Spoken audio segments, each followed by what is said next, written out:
सासाराम सिख समाज का एक दिवसीय चिंतन बैठक महाराजा गार्डन में संपन्न हुआ। बैठक में गुरुद्वारा चाचा फागुमल जी में फर्जी शस्त्र को श्री गुरु तेग बहादुर जी महाराज शस्त्र बताकर बाहर से आने वाले श्रद्धालुओं एवं संगतों का आर्थिक एवं भावनात्मक शोषण के खिलाफ सर्वसम्मति से प्रस्ताव पारित किया गया।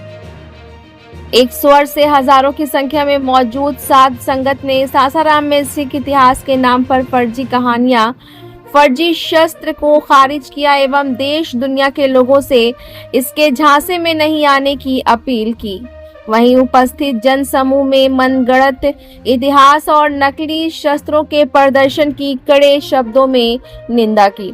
वहीं वर्तमान समय में सासाराम के सिख समाज का कोई नेतृत्व नहीं होने की वजह से उपस्थित जनसमूह ने एक सामाजिक कमेटी के गठन का प्रस्ताव दिया, जिसे स्वीकार करते हुए सासाराम सिख समाज का गठन किया गया है। ब्यूरो रिपोर्ट, बिहार दर्शन। हुए हैं, बहुत खुशी की बात है कि साध संगत आज यहाँ हाजिरी भर रही है, जिसमें हम अपने समाज के खंडित होते इतिहास और आज की वर्तमान स्थिति, चाहे वो आर्थिक पक्ष हो, सामाजिक पक्ष हो, शैक्षणिक पक्ष हो या अपने प्रतिनिधित्व का मामला हो, विषय हो, तमाम विषयों पर आज हम विस्तार से चर्चा करेंगे। और आज हम सब खुद की भी सुनेंगे और आपको भी अन्य लोग शादी समारोह में शामिल होकर दूल्हा दुल्हन को दुआएं देते हुए कहा कि आप लोगों की जिंदगी खुशहाल और खूबसूरत ढंग से परिणति तक हम लोग पहुंचेंगे कि आगे वो कौन सा रास्ता होगा। सिख समाज इतिहास, सामाजिक एकता और संगत की अनुमति से अन्याय विषय पर विचार होगी। सत्कार योग साध संगत जी, ये जो शस्त्र का मामला है, ये 20-21 अप्रैल 2022 से ही चर्चा में आया हुआ है। उसके पहले कभी शस्त्र का जिक्र नहीं किया गया है। 9/4/2022 को दिल्ली सिख गुरुद्वारा प्रबंधक कमेटी की ओर से एवं भारत सरकार की तरफ से गुरु तेग बहादुर महाराज के 400 प्रकाश पर्व के अवसर पर दिल्ली के लाल किला पर प्रोग्राम मनाया गया था। उसी क्रम में सासाराम में गुरु तेग बहादुर महाराज द्वारा दिया हुआ सत्र साहिब सरदार भगवान सिंह उर्फ लल्ली सिंह महाजन टोली के यहाँ दिल्ली प्रबंधक कमेटी की ओर से यह लेटर आया। उनसे बोला गया कि आपके पास जो गुरु साहब के द्वारा दिया हुआ बख्शी शस्त्र है तो दिल्ली के लाल किला पर लेकर आए और संगत को दर्शन कराने के लिए मौका दे। तो उन्होंने बोले कि हमारे घर से आज तक कभी शस्त्र साहब निकले नहीं है। जब भी जिसको भी संगत को दर्शन करना है यहीं आके दर्शन कर सकते हैं। उसी क्रम में सरबजीत सिंह एडवोकेट खालसा को वहाँ भी गुरुद्वारा में लेटर आया था कि आपके पास जो भी शस्त्र है वो लेकर आइए, जो गुरु तेग बहादुर महाराज का दिया हुआ है ऐतिहासिक चीज़ है। तो उन्होंने इनके परिवार के घर गए, लल्ली सिंह के परिवार के गए, गुरजीत सिंह टुन्नू सिंह से मुलाकात की है। उन्होंने बोले कि जो आपके यहाँ जो गुरु तेग बहादुर महाराज का दिया हुआ शस्त्र है वो दीजिए और चलिए दिल्ली में लेकर के वहाँ से मांग हुई है दर्शन कराने के लिए। जब उन्होंने इनकार कर दिए कि नहीं हमारे घर से बाहर नहीं जाता है, तो उन्होंने आनन फानन में जब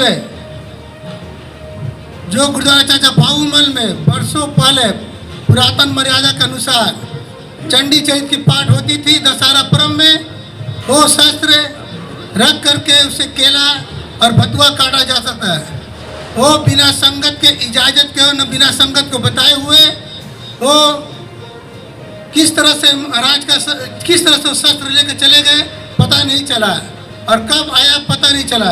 ये जो शस्त्र है ये पहले दशहरा पर्व में मंजी साहब पर रख करके इसकी पूजा पाठ होती थी और इसी शस्त्र द्वारा केला भतुआ काटा जाता था।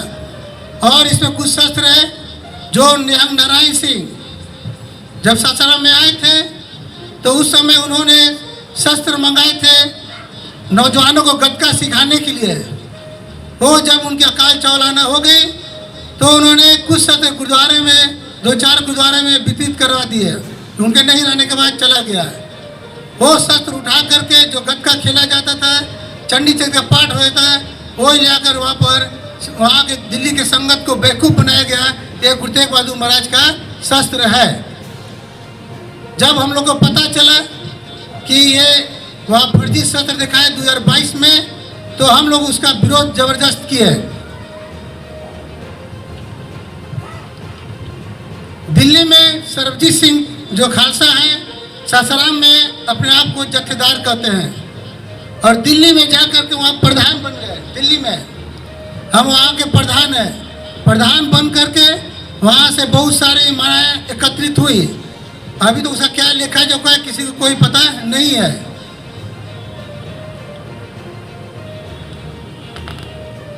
ये जो महाराज का दिया हुआ शस्त्र है जो लल्ली सिंह है, उनके यहाँ से देश विदेश से और जो भी संगत सासाराम आती जानकारी होती है उनके यहाँ जाकर के दर्शन करती है।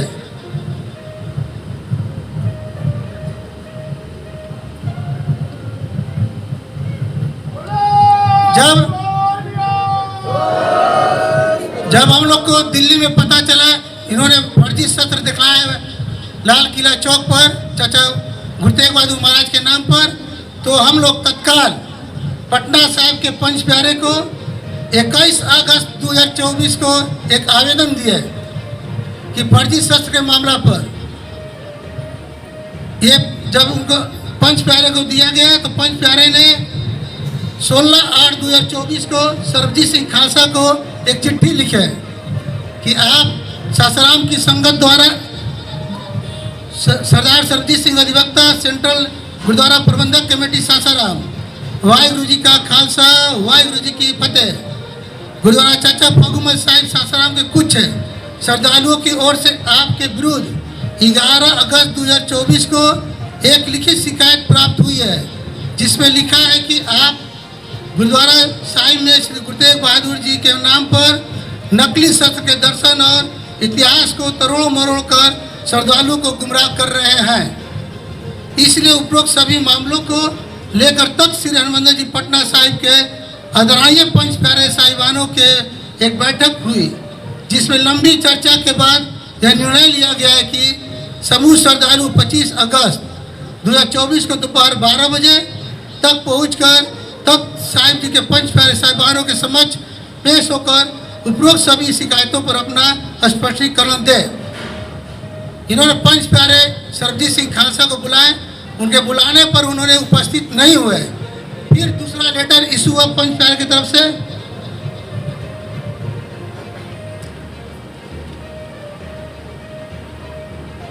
पाँच 11/24 को। उसमें लिखा गया जब उन्होंने दूसरा बार नहीं है तो सरदार सरबजीत सिंह खालसा सेंट्रल गुरुद्वारा प्रबंधक कमेटी सासाराम, वाहिगुरु जी का खालसा, वाहिगुरु जी की फतेह। सासाराम की संगत आप पर आरोप लगाया था कि आप श्री गुरु तेग बहादुर साहिब जी के नाम पर संगत को नकली शस्त्र दिखा रहे हैं। उनकी दलील सुनने के बाद तख्त श्री हरमंदिर जी पटना साहिब के पूजनीय पंच प्यारे सिंह साहिबानों द्वारा आपको अपना पक्ष रखने के लिए 25/8/2024 को तख्त साहिब जी में आमंत्रित किया है। उनको दोबारा 25/8 को उनको बुलाया गया।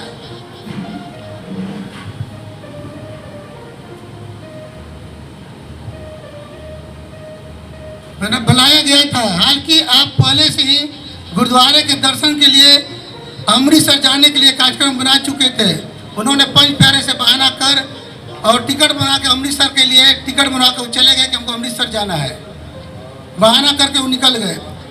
आप तारीख बढ़ाने के लिए उन्होंने समय मांगा है, तारीख बढ़ाने के लिए विनीत किया। इसलिए विचार करने के बाद पूजनीय पंच प्यारे सिंह साहिबानों ने आपको सोमवार 4/11/2024 को 11 बजे आमंत्रित किया।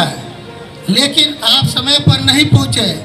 इसके बाद 5/11/24 को प्रातः 11 बजे तक साहिब पर पंच प्यारे सिंह साहिबानों ने समक्ष आपको बुलाया गया, परंतु 2-3 घंटे आपका इंतजार करने के बाद आपको कई बार बुलाया गया, आपको फोन भी किया गया, परंतु आप कॉल रिसीव नहीं किए और झूठ बोलकर बिना बताए वापस चले गए। इससे स्पष्ट होता है कि आप संगत को गुमराह कर रहे हैं। पंच प्यारे सिंह साहिबानों को भी गुमराह कर रहे हैं और आदेश की अवहेलना की। सासाराम के संगत द्वारा यह भी सूचित किया गया है कि आपने गुरुद्वारा चाचा फागुमल साहिब जी में प्राचीन रीति रिवाजों के अनुसार दीवा बार के आरती और चंडी जी पाठ बंद करा दिया, अतः आपसे रीति रिवाजों का भी उल्लंघन किया है। अतः आपको पंच प्यारे सिंह साहिबानों द्वारा आदेश दिया जाता है कि जब तक आप पंच सिंह साहिबानों के समक्ष उपस्थित होकर अपनी गलती का क्षमा या किसी भी धार्मिक कार्यों में भाग नहीं ले सकते हैं। पंच प्यारे के बुलाने पर भी वो जब उपस्थित नहीं हुए, पंच प्यारे ने एक आदेश जारी किया कि जब तक आप पंच प्यारे के सामने समक्ष हाजिर नहीं होंगे तब तक आपको धार्मिक कार्य से वंचित किया जाता है। यदि आप आदेश का उल्लंघन करते हैं तो पंथक परंपरा के अनुसार आपके विरुद्ध कड़ी कार्रवाई की जाएगी। नोट: सरदार सुचित सिंह प्रधान गुरुद्वारा चाचा फागुमल साहिब को आदेश दिया जाता है कि अगले आदेश तक संगत को शस्त्र के दर्शन कराने के लिए रोक लगाया जाता है।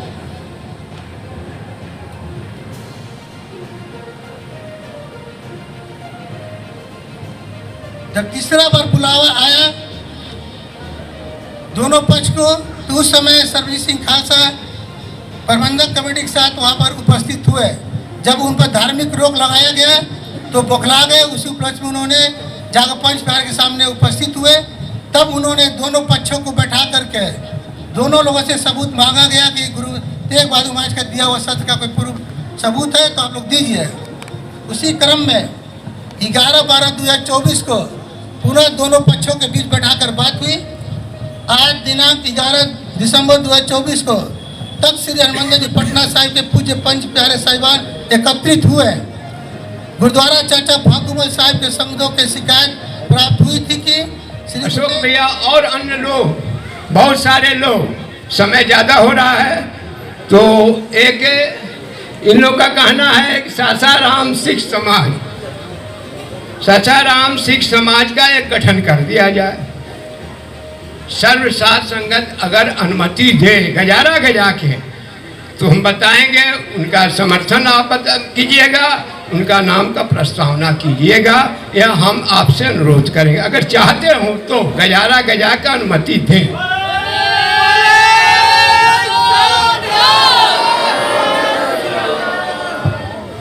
अच्छा, इसके पहले सरदार कस्तूरी सिंह जी भी बहुत दिन चाचा फागुमल में रहे हैं, इनके परिवार भी रहे हैं, राग लगाए हैं वहाँ।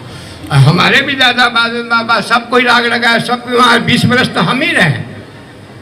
कभी यह नहीं सुना आप कस्तूरी सिंह से जरा सुन लीजिए, इनकी भी बहुत कुछ बारीकी चीज इनके पास है जो आपके सामने रखेंगे। उसके बाद आपने अनुमति दे दी है, हम नाम बताएंगे। अगर उसका चाहते हैं तो एक आदमी ना प्रस्तावक बनिएगा और एक आदमी समर्थन कीजिएगा। इस प्रकार 11 आदमी की कमेटी गठित हो जाएगी। आपने हमें अनुमति दिया होगा तब, नहीं अभी भी रोक सकते हैं, हमें चाह नहीं है, लेकिन हम चाहते हैं कि ऐसा प्लेटफार्म बने जो सत्य बोले, सत्य के लिए रहे। समाज में कीर्तनिया की कमी होती जा रही है, समाज में कोई कथावाचक नहीं रह गया। गुरु का इतिहास बना, हमें तो रुलाई आती है। एक हम लोग थे, दादा बाबा से ऐसा चीज मिला कि दिन रात करके ईश्वर झूठ ना बोलाए तो 400 शब्द हमें कंठ थी। अब तो भूल गए हैं, बहुत शब्द गायन होता ही नहीं है, इसलिए भूल गए हैं। ये किसकी मेहर थी? गुरु की। बिना गुरु के मेहर से हमें तो इतना आभास हो जाता है कि मैं क्या कहूँ, गुरबाणी में क्या क्या चीज़ है। आपसे मैं मांगूंगा, भीख मांगूंगा, आप अपने बच्चों को दीजिएगा, हम कीर्तनिया बनाकर रागी बनाकर समाज की सेवा में खड़ा करके ही संसार से जाऊंगा, ऐसा मेरा अरदास रोज का है, रोज का अरदास है। इन लोग तो कहने पर हाँ हम कहा गए इनके पास जाएंगे, अब इन्हें कुछ ज्ञान तो है नहीं गुरुमत का ज्ञान नहीं है, दूसरे को ठेस पहुंचाने का खाली ज्ञान है।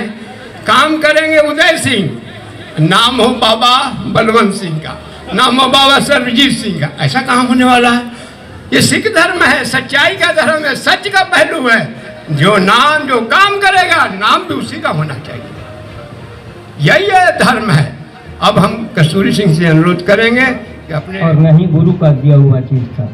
किसी प्रबंधक को, किसी साथ संगत को 2004 के पहले तक मालूम ही नहीं था कि ये गुरु तेग बहादुर जी का शस्त्र है। पहली बात है, 2004 के पहले ये भी किसी को नहीं पता कि गुरु तेग बहादुर जी 21 दिन तक यहाँ प्रवास किए हैं। केवल झूठ ही झूठ का बोलबाला रहेगा, तो हम लोगों ने 2004 से कमेटी को अलविदा कह दिया। 2004 के बाद ही ये जितने झूठ हैं फैलाया गया। सेंट्रल गुरुद्वारा, गुरु तेग बहादुर जी का शस्त्र, 21 दिन का प्रवास गुरु तेग बहादुर जी का, ये भी एक झूठ है। और उसके बाद अभी फिर से एक नया प्रपंच रचा जा रहा है कि गुरु नानक देव जी का आगमन ससराम की धरती पर, ये भी झूठ है। अगर ऐतिहासिक दस्तावेज को देखा जाए, इतिहासकारों की बात मानी जाए, जैसे ऐतिहासिक पुस्तकें हमारी हैं, तारीख गुरु खा, हाँ जहाँ जाते थे अपने शब्द का मंथन करते थे, उसी दरम्यान यहाँ वो मंथन किया गया हो सकता है, लेकिन यही वाणी पहली बार उच्चारी गई, ये बात भी झूठ है, झूठ है, झूठ है। अभी ये पुटकंडा चलाया जा रहा गुरु नानक देव जी का पहली पातशाही का, तो गुरु जी का पहली उदासी जो है वो तलवंडी से शुरू होकर के आपको आती है दिल्ली, पानीपत, ये सब होते हुए अयोध्या, इलाहाबाद, बनारस होते हुए गुरु नानक देव जी सीधे पटना बलिया के रास्ते चले जाते हैं।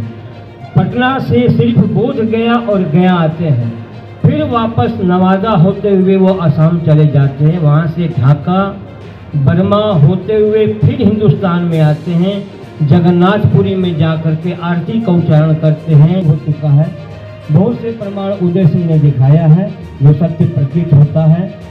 गुरु जी का ये शस्त्र एकदम फर्जी ये बात सामने लाई जा रही है, और ये निश्चित है कि उसके पीछे इनका कुछ कुत्सित मंशा है।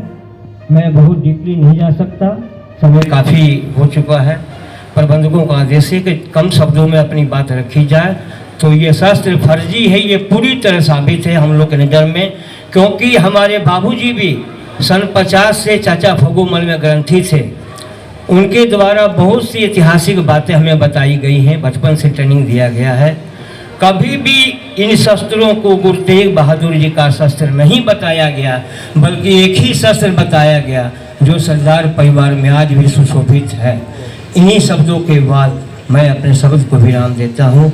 वाहिगुरु जी का खालसा, वाहिगुरु जी की फतेह। उनसे बड़े सरदार करतार सिंह जो टकसाल जी में ग्रंथी थे, उनसे बड़े भाई सरदार बुट्टन सिंह जो आजीवन छोटी सिख संगत में ही ग्रंथी का कार्य करते करते परलोक गमन कर गए। यहाँ जब निहंग नारायण सिंह गुरु के बाग में आकर के पंजाब से पदस्थापित हुए, तो लोगों को शस्त्र का ट्रेनिंग देने के लिए उन्हीं के माध्यम से बहुत से शस्त्र पंजाब से मंगाए गए। वो शस्त्र उन्हीं के द्वारा लाए हुए हो सकते हैं, क्योंकि जब तक वो जिंदा रहे तब तक इन्हीं शस्त्रों के साथ यहाँ के लोगों को शस्त्र चलाने की विद्या देते रहे। उनका जब अंतिम समय आया तो उन्होंने यहाँ के जैसे हरद्वार सिंह, मेरे पिताजी राम सिंह जी, इनके पिताजी, इन सभी लोगों को बुला करके वो अस्वस्थ हो चुके थे, तो बोले बेटा लोग इतना शस्त्र क्या होगा, इसे 4 गुरुद्वारों में बांट दो। वही शस्त्र कुछ टकसाल में है, कुछ चाचा फगूमल में है, कुछ नई में है, कुछ पुरानी में है। अगर इन चारों गुरुद्वारों को शस्त्रों को इकट्ठा करके देख लिया जाए तो आप खुद कहेंगे कि ये चारों शस्त्र वही शस्त्र हैं जो निहंग नारायण सिंह द्वारा मंगाए गए हो सकते हैं। इन्हीं शब्दों के साथ मैं अपनी वाणी को विश्राम देता हूँ। वाहिगुरु जी का खालसा, वाहिगुरु जी की फतेह। नहीं, ये गलत चीज है। इस गलत चीज को मिटाना है, ये गलत चीज को हटाना है। जो आज हमारे समाज में यहाँ जुटे हुए हैं, सभी संगत से निवेदन है इस गलत चीज को लड़कर इसको खत्म किया जाए और वो लोग आकर माफी मांगे गलती का कि हमसे गलती हुआ है, संगत से माफी मांगे। वाहिगुरु का खालसा, वाहिगुरु की फतेह। जाया करते थे और जितने पहले बुजुर्ग लोग थे, बहुत लोग तो यहाँ तक कि मैंने संसार छोड़ दिए, कुछ ही लोग बचे हुए हैं जो अभी के दौर में होंगे। परंतु हम लोग जब गुरुद्वारा में जाया करते थे तो यही हम लोग को सुनने में आता था कि दरवाजे साहब का, जो छोटा दरवाजे साहब थे, और बैर साहब जी का, और जो है स्नान चौकी जो है पत्थर की, और माला साहब जी का जप माला जो था, और खड़ाऊ साहब का। बहुत सारे हमारे वक्ताओं ने अपना अपना विचार दिया। मैं बहुत ध्यान से सुन रहा था। सही क्या है, गलत क्या है, ये किसी से नहीं छिपा है। जो लोग समाज में जो कर रहे हैं, भले वो सामने नहीं कहता है, लेकिन हमेशा उसको याद करता है कि इसने गलत कर रहा है। मैं आपको बता दूं कि सासाराम की नगरी धन्य है, जहां इतने बड़े बड़े गुरुजनों ने अपना बैठकर तपस्या किया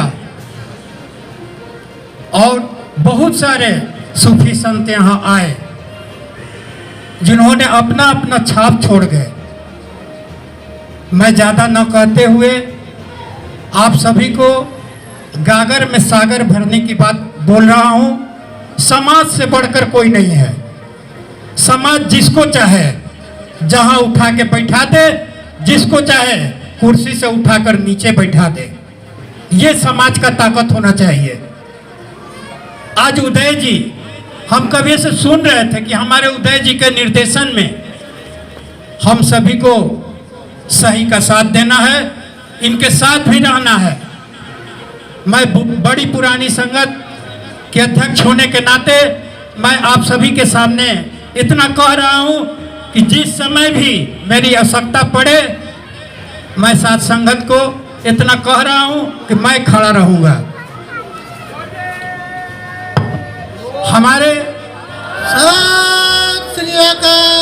हमारे जो भी संत महात्मा आए, अगर उनके बारे में कोई भी व्यक्ति गलत दुष्प्रचार करे, पैसा कमाने के लिए तरह तरह का उपाय रचे, ये है वो है वो है ये है, ऐसा नहीं होना चाहिए। उसको एक न एक दिन भोगना पड़ता है। मैंने अपने आंखों से देखा, कई लोगों ने बड़े बड़े मंदिर गुरुद्वारे में रहे, घोटाला किए, क्या किए, सबका परिणाम सामने आ गया। आप सभी लोग से मेरा निवेदन है कि आप सभी लोग जिस तरह से साथ संगत हम सभी लोग जुटे हैं, उसी तरह समाज में गिरे हुए लोगों को उठाइए। आज देख रहे हैं एक नया युग का प्रचार हो रहा है। लोग बड़े बड़े लोगों के पीछे भागने में बेचैन हैं। अगर एक आ जा रहे अधिकारी तो उनको 4 आदमी चला जाता है सेवा करने के लिए, जबकि उनसे कोई लेना देना नहीं है। ये चीज नहीं होना चाहिए। अगर आप में सच्चा भक्त हैं, आप सच्चा दास हैं उनका, तो आप उस गरीब को उठाएं जो समाज में गिर रहा है, जिसको कोई चीज का आवश्यकता है, जिसको आपकी जरूरत है। वैसे लोगों को समाज में उठाएं और आगे बढ़ाएं। यही के साथ मैं अपने वाणी को विराम देता हूं। जय गुरु महाराज जी।